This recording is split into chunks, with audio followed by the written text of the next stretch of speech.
Hi, my name is Pamela Rose, and welcome to the web series, The Chiropractor for the Mind. Today I'm going to be talking about setting a boundary, which for me used to be like an impossible thing. I used to be very much of a yes person, and I didn't want to make anybody angry. I was so afraid that like if I said what I wanted or I said no to a particular thing that somebody asked me to, that I would like make somebody angry and then they'd never want to speak to me again. And the funny thing is what I've only found through setting boundaries and explaining how I feel and what I need is that people actually respect me more, and people really appreciate it when you're honest with them.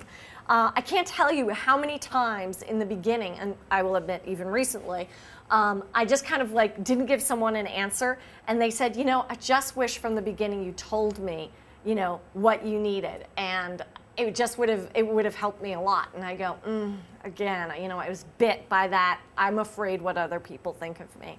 There's this great phrase that says, what other people think of me is none of my business.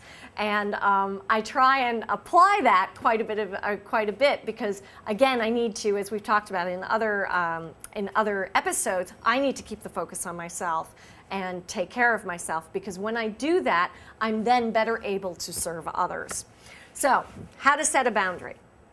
It was taught to me that you set a boundary by explaining to someone how you feel and what you need, but leave the word you out.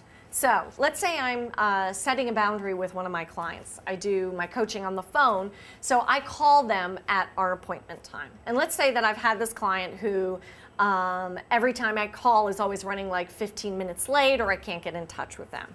The way I would set the boundary is I would tell them, I'm feeling frustrated when I call for our session time and there is no answer. I need for our session times to begin on time at the scheduled time. And notice the language that I'm using here. Everything that I'm saying about how I'm feeling and what I need is being kept completely for me, just for me. This is how I feel. This is what I need, okay?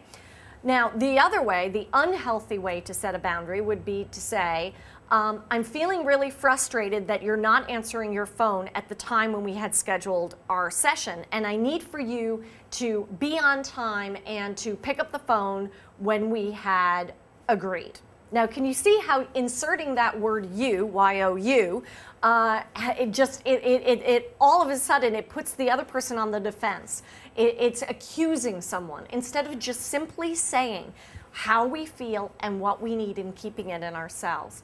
And kind of going back to what I was saying in the beginning, I think what's so difficult about that is that we're really putting ourselves forth with that. We're really stating our, who we are and what we want. And I think that in our culture, it's that we, that we're always there and helping people, and we become the ultimate martyr by basically giving of ourselves when our well is dry.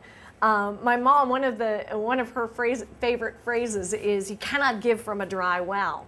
And so doing actions like setting boundaries, it keeps our well full so that we can truly give of ourselves out of generosity and out of love instead of out of obligation and out of fear. I hope this little segment helped you, and if you're more interested in the work I do, please check out my website, peterpamelarose.com, and thank you so much for watching, and bless you.